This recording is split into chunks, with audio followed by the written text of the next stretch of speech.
So now that we've talked about the structure and functionality of the PrimeCheck app case study, let's talk about the implementation of its client side. And again, this is what's going to be used to send and receive these GET and POST requests to the server side asynchronously.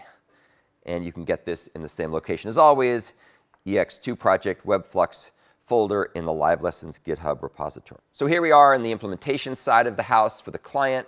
Let's go ahead and take a look at some of the classes defined here. We'll start with PC Proxy API. And I've kind of walked through that before, so I won't spend a whole lot of time on it.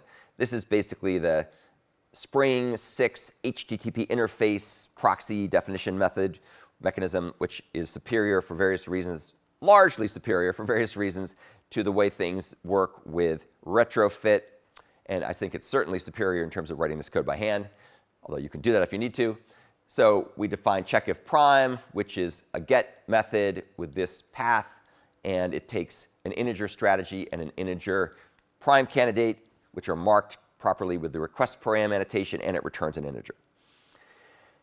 Down here, a bit more interesting, as we talked about just a moment ago, this is the checkIfPrime method. This is a post method. Why is it a post method? Because we need to be able to send the body here as an object that resides within the HTTP post body. We don't want to try to encode this in the HTTP header. That would be very convoluted. I don't even think it would work for what we're trying to do here. But we do send the strategy as part of the URL. So that's a request param. And notice how you can mix request param and request body.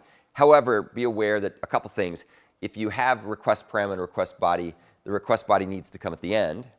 And number two, you can only have one request body. So another thing to just keep in the back of your mind. And then we have this application NDJSON value as a content type to enable fluxes to be passed properly. Now let's go take a little bit closer look at the concurrent and parallel flux implementation. So the checkIfPrime flux is almost identical for both of them. All it does is it just forwards via the proxy, passing the prime candidates to the appropriate strategy. So there's really nothing very interesting there, although at the server is interesting. Here's the interesting part. This is the test individual calls. And once again, you can see these really mimic and mirror what's going on the server side. Here we have test individual calls for the concurrent flux approach, which is my shorthand name for the flat map concurrency idiom. And you can see here we take the prime candidates.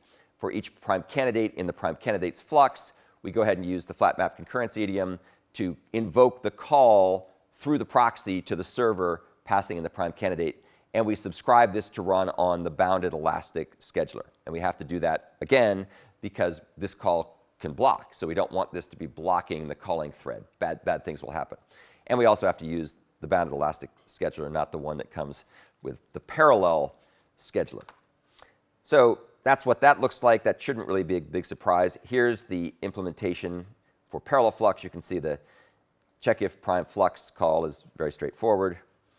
Here's the same thing that we're doing for test individual calls, however. And once again, you can see what we do here is we take advantage of the fact that the parameter is already a flux to turn it into a parallel flux, run on the bounded elastic scheduler, send everything off to the client in parallel, and then convert the results back into a flux, which is what it comes back with as the return value.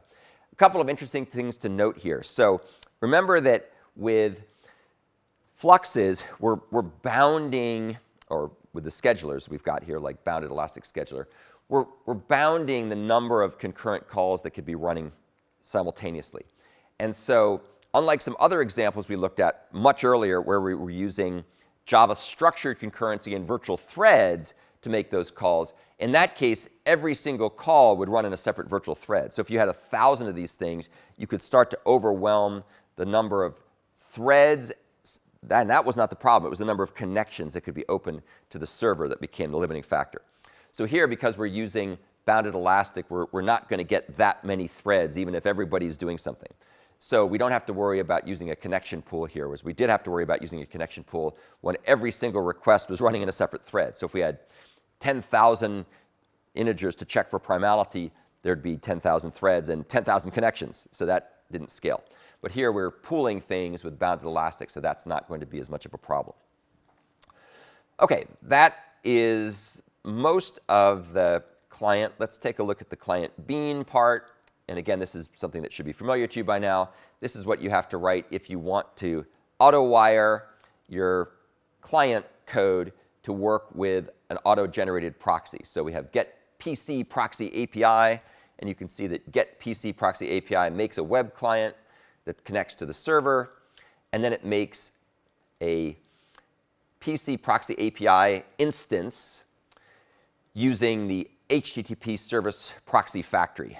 And this is just sort of boilerplate code. You don't have to know all the nitty-gritty of how it works, but we're basically taking that web client that we made up above, turning it into something that we can use for the HTTP service proxy factory, and then we're building ourselves an instance of the PC proxy API class.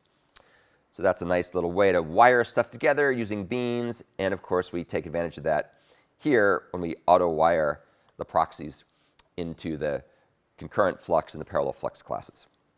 So that's essentially the walkthrough of the client portion.